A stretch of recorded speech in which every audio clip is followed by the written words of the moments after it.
Welcome to clip 5, how to develop the offensive line, UK style. What we're going to talk about in this clip is when to utilise the B.O.B, which for the newer guys means big on big. And also as well, what we're going to talk about is when to utilise the running backs within the pass protection system. So we're just going to quickly jump into it, guys, just bring this a bit closer. Okay, so we're just going to draw up a simple two-back set. Nice balanced defence, because again it just gives the newer guys a better understanding, or an easier understanding, of what we're trying to get across. Okay, so we're just going to jump straight into it. We'll recap on the rules very quickly. The first rule is we understand the play strength as an offensive line. Again, we're just going to keep it strong right, vert right. We understand the philosophy of the of what we're trying to achieve, which is we're looking to protect the blind side or the back side of that QB. So we understand the play side is to the right. We are now understanding that we need to slide to the left, or sliding away from that play strength. How do we do that? We want our offensive line identifying the mic. In this particular example here, we count 2 up and 1 away. It's the sniffer. We now know where we've got to snap our eyes to. Remember, we're not working to men, we're working to gap, to zone. Okay, we need to be gap sound. Okay, so we understand the third rule now, who starts to slide. We understand that first uncovered man starts to slide. In this example here, it'll be the right guard. So right guard's got backside A, centre's got backside A, left guard's got backside B, and left tackle's got backside C. Remember, we spoke about it in the previous clip. The little wrinkle that I've added in, it allows me to be in a position where I can defend or block 2 scenarios or potential scenarios simultaneously. Now this is the little wrinkle that's quite hard to translate over film. It's more of something that I coach on the practice field and during games. But the easiest way to explain it is if you watch the clips that you see on the on YouTube with the guys over the pond that coach it, with the kick slide drill, for example, where you're working them as a unit. You'll see them kick slide. They'll do 2 or 3 steps towards which way they want to go with the kick slides. They'll snap their heads back, then they'll work the way back inside. That's the easiest way I can explain it, okay? And the reason why we do that is we identify the mic, we want to snap our eyes back, and what it does do, if you remember we spoke about it, it puts us in a great position to block any kind of variation or combination that these backside 4 guys bring towards. Remember, we're not focusing on people, we're just giving examples. We are already in a position where our eyes and our minds are ready to defend the backside gaps. Now, where the little wrinkle is, this incorporates an edge blitz. So if these 4 guys come, we know we're in a position where there's going to be some sort of edge blitz. If we don't have a scenario where this willy backer comes, for example, what we can therefore do is work our eyes back inside. We can block now what's happening with the interior 4 as well. So it's a little wrinkle that I've brought in. It is a little bit difficult to coach, and it's one of the last things that I do coach, because we have to not only be able to deal with everything that we want our offensive line to deal with, the passing off, everything else, blah, blah, blah. We now want them to work at their eyes back inside. So it's a massive ask. I have got clips. If you look at some of the clips with the Phoenix boys, they do it really well. They will snap their eyes out, check down, the willy backer's not coming, we've not got any outside, remember, because we've got our series of calls as well to determine pre-snap and post-snap what we're doing.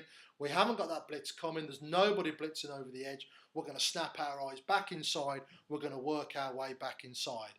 Our boys, the Phoenix boys, are pretty good at doing that now. Big shout out to them guys. And I will say, for any budding offensive linemen, you know, if you are looking to improve, get down to the Phoenix. They're a great set, great organisation, looking to defend the title this year. If you genuinely want to improve, if you genuinely want to test yourself and be the best, you know, especially within the Midlands, get up and really kind of challenge the guys in you know, down south. Okay, So that's my little shout out to the Phoenix. So anyway, we'll get back to it. So now we're in a position where we need to sort of discuss, so just bear with me, when do we start to work the bob? Okay, so we'll go over that now.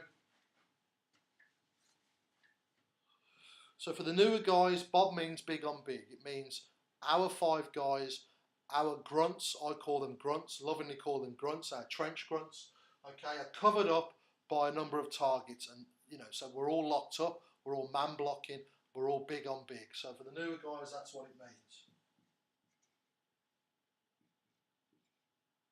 So again, we'll draw up a simple offense and balanced defense. Okay. What we're going to do in this example is we're going to walk up the sniffer and the mic, okay? And that is pretty much it. That's the easiest way I can demonstrate it. On the odd front, it takes the 2 interior guys to be covered for us to call bob. On an even front, it will take the centre to be covered for us to call bob, okay? Or at least be within his zone, depending on, or gap, or area, depending on how you coach it, okay, to be covered for us to call bob. Now, what we do in this particular situation, when we are covered, all our guys will be calling bob, bob, bob, bob, bob as loud as we can, verbalise it. And the reason why we do that is not only to let the next guy, the guy next to yourself, let them know that it is a bob and you want them to reaffirm it back to you, but what it also does, it alerts the QB to the fact that, hey, all my guys, all my grunts are locked up, and that's they're blocking the most immediate threat. And that's the most important way to think about it. We always want to be blocking the most immediate threat and at least being accountable for that immediate threat. Okay, it doesn't matter what combination of guys show. So for example, if we bring the end over, bring that sand down, Mike sits over the top because he's got some kind of hook to curl. We're still in a position there.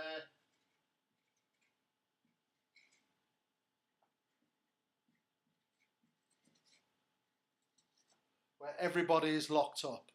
Okay, so what we do in this particular situation, doesn't matter how the defense do it.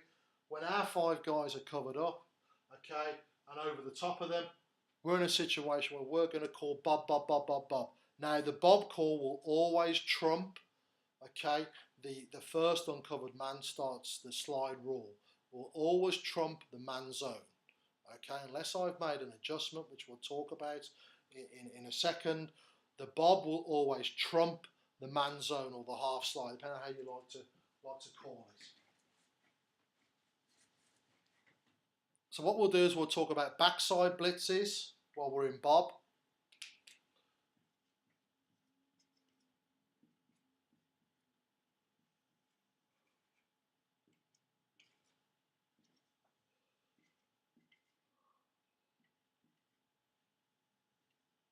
Okay, so we've walked up the mic and the sniffer there. What we've also got there, let's push this X out a bit. What we've also got there, okay, is the willy backer has stepped up. It doesn't change what we do. If you remember in the previous clip, we will give an alert call. So not only will the bob call be getting called, we will also call lion. That can be as the guys are walking out, they understand, they can see that the willy backer has stepped up or is about to step up. But it also can happen just before the snap because you get some guys, some DCs that like to be a little bit cute, not show the blitz straight away.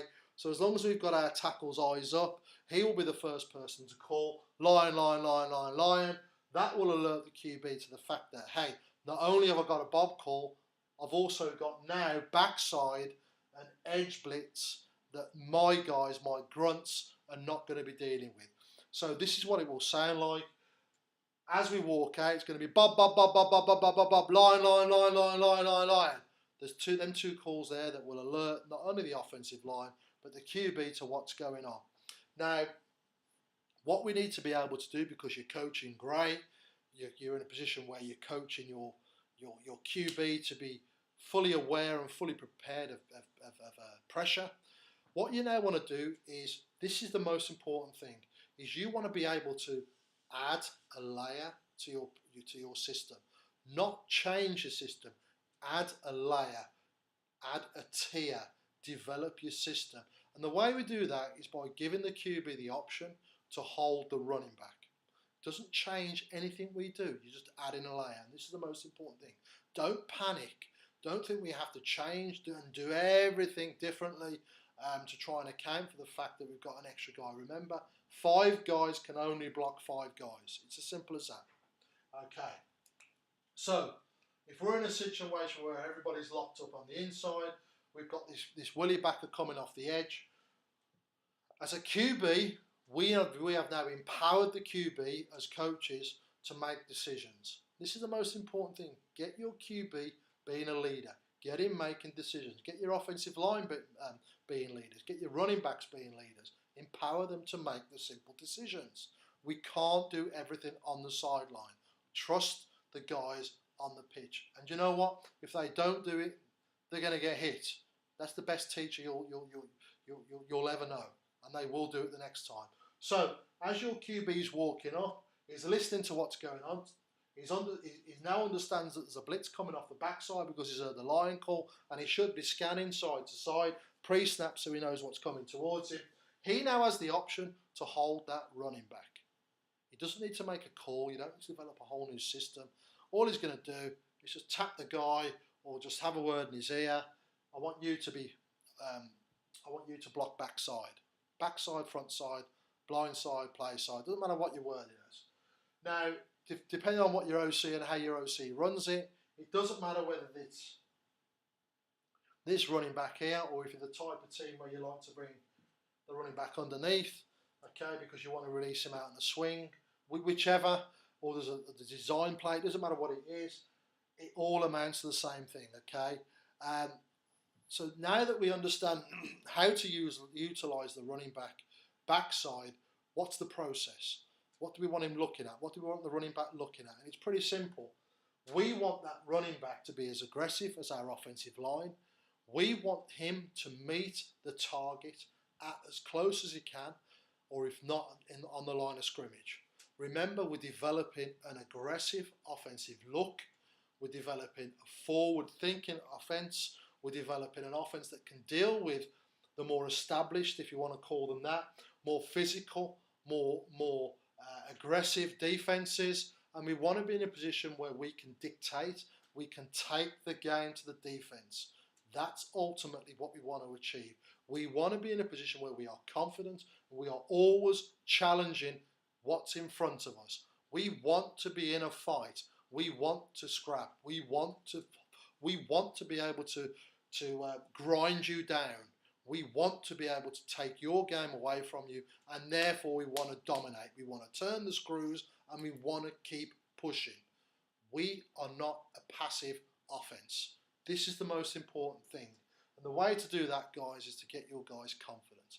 All too often we see running backs and that are not necessarily trained, taking 2 or 3 steps and just lining up in what I call the danger zone here, getting walloped by a target, getting knocked back into the quarterback. That means the quarterback is being flushed out of his pocket. He's now panicking. Timing's all messed up. He doesn't get the ball off, or if he does, it's an interception, or it falls short or goes over the top. What I want everybody to understand is the psychology and the chain reaction, non-action or action, or the wrong action has, and how it impacts directly on your teammates.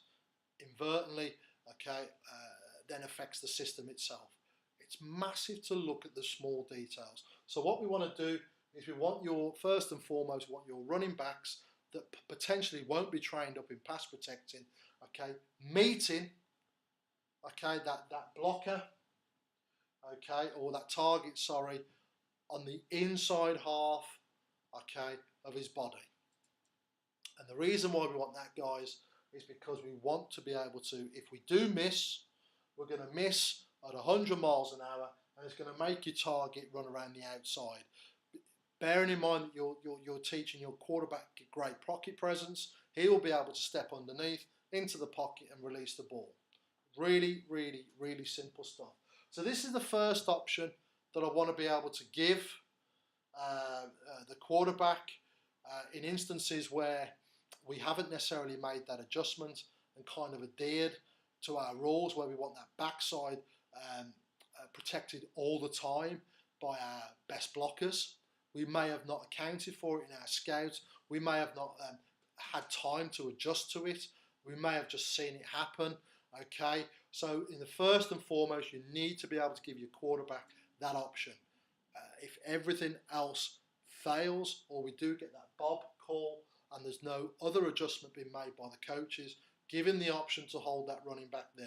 We can adjust when we come off on the sideline, okay, and we can bring in the full slide that I talked about before. Okay, the third simple thing that we're going to be looking at for the running back is we want the running back attacking below the hips. And it's pretty simple. Why?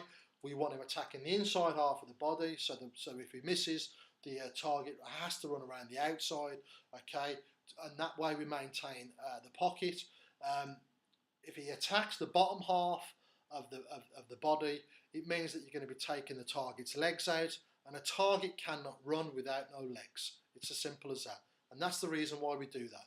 What that will do is buy you enough time to start getting your guys trained up. Now, if you remember, we spoke about including the running back in the pass protection means the same thing with the running backs. If it's the same philosophy that we're utilising with the quarterback, if we are doing the same thing with the running backs, it engages your running backs coaches to work with your offensive line coach. It also engages the running backs to really understand what it means to pass protect and the importance of what they do. And it brings everybody together. Okay, so it's really important that you get everybody on the same page. What it will do, as a running backs coach and as an offensive line coach and a coordinator, it will kind of naturally force you to think about a new set of coaching principles, a new set of coaching rules, because all too often we overlook the importance of the pass protection system. We always think it's down to the front five to be able to block whatever's coming at them. It's not always possible. We have to start to think outside the box and bring the QB and the running backs and everybody else into the equation. Right, so we've spoke about the backside blitz. What happens play side when we're utilising the running backs?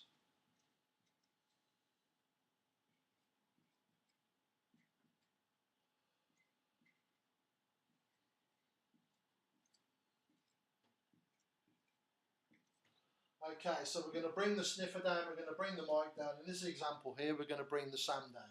Okay, slightly different on play side. The threat is not so immediate. Okay, backside is very different. We understand that we have to block and we have to defend the blind side of that quarterback. Okay, we've given him all the tools that he needs. Remember, play side is slightly different because the quarterback is seeing everything that's coming towards him.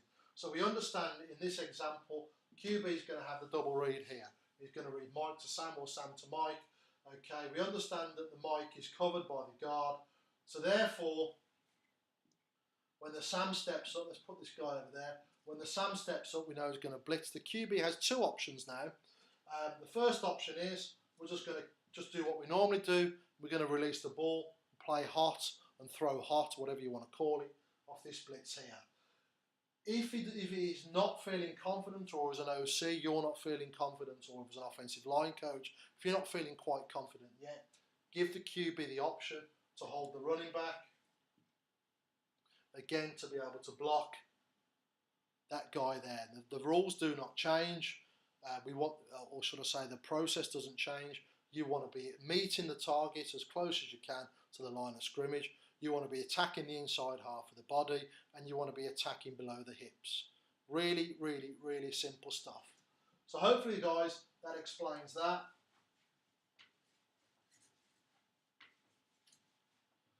Third and final adjustment or inclusion that I like to bring in is the full slide.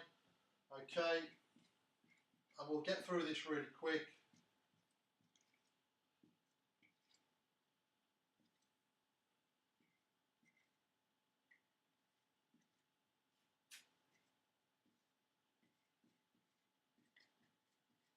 Okay, so in this example here, okay, we've talked about previously if somebody shows us something that we're not quite prepared for, etc., or we just don't want to call the full slide.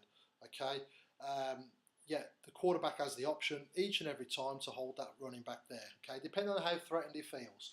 Okay, now if we're in an example where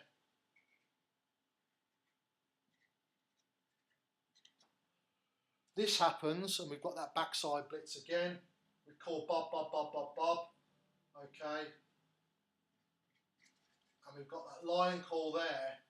I may be in a situation now, okay, where I want to change or have my guys check out from the Bob, okay, and I want to override that with what I call what is the full slide basically.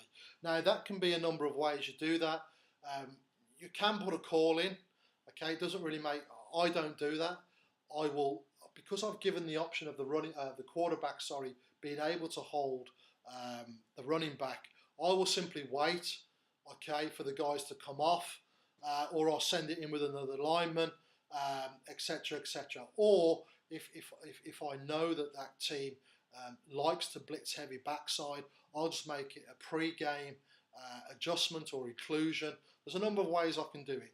I don't necessarily, but I've never bought a call in for that, okay, because I know the first instance I've given, or the OC has given the QB the option, the autonomy to hold that running back. So I've bought myself some time there.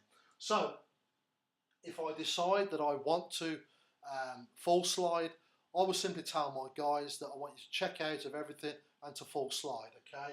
And what we do in this particular scenario, we're still going to have the line call, okay?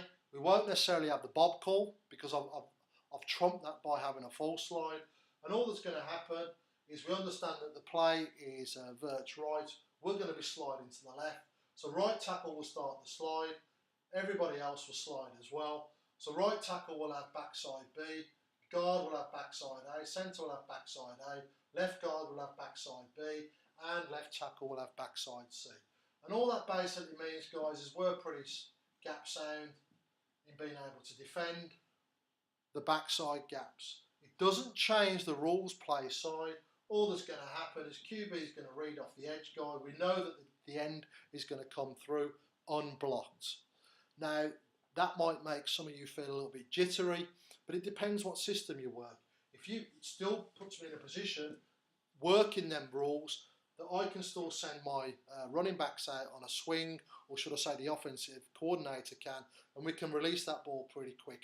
Again, the philosophy doesn't change, where if that happens a few times, the DC will most definitely stop doing that, okay, because he will have to account for everything that's coming towards his defense.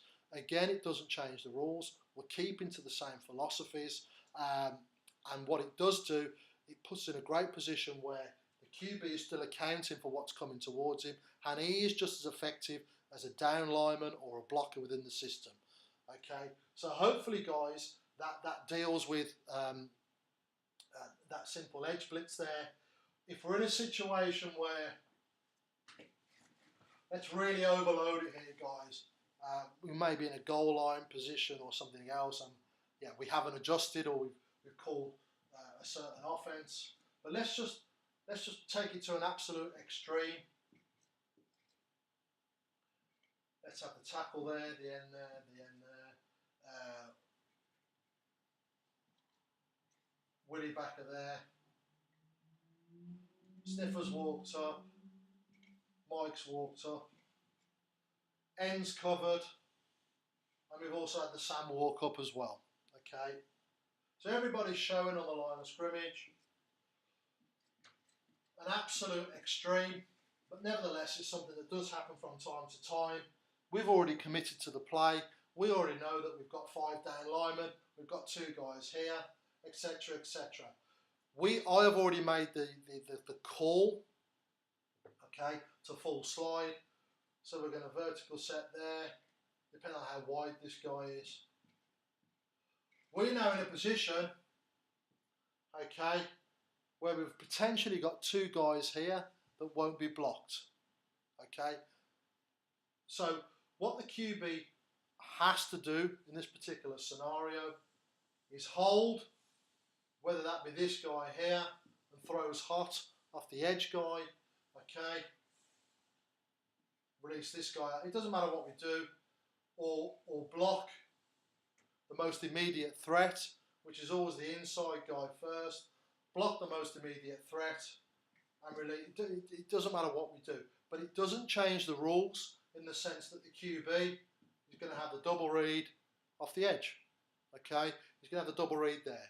So it doesn't change where that double read is. It's pretty straightforward, but what it does do, it allows the offense to be in a unique and privileged position where we can technically always account for one more guy extra than we need to put fingers in the dirt or a blocker there. So it's a great position to be in. So hopefully, guys, that explains things. Remember, one size doesn't fit all, but nevertheless, I feel that these three simple systems can deal with pretty much everything that I need to deal with. Obviously, I'll talk about 4-3s and different fronts in future clips. But for the newer guys and for the newer teams that are maybe looking to establish a pass protection system, hopefully this has helped. And if there's any questions, there has been some great comments that I've got through personally. By all means, mail me, ask me questions. I've done a couple of live sessions with a couple of coaches already. You know, chalk and talk, or greaseboard and chalk talk. Sorry. More importantly, it's great to see that, you know, guys are sharing information now from the UK amongst each other. Nothing's so precious that we can't share and try and develop and bring the standards up. I'm not saying this is going to suit everybody. You obviously have your own systems, but if you can take something away from it, brilliant. And yeah, any questions, by all means, give me a shout.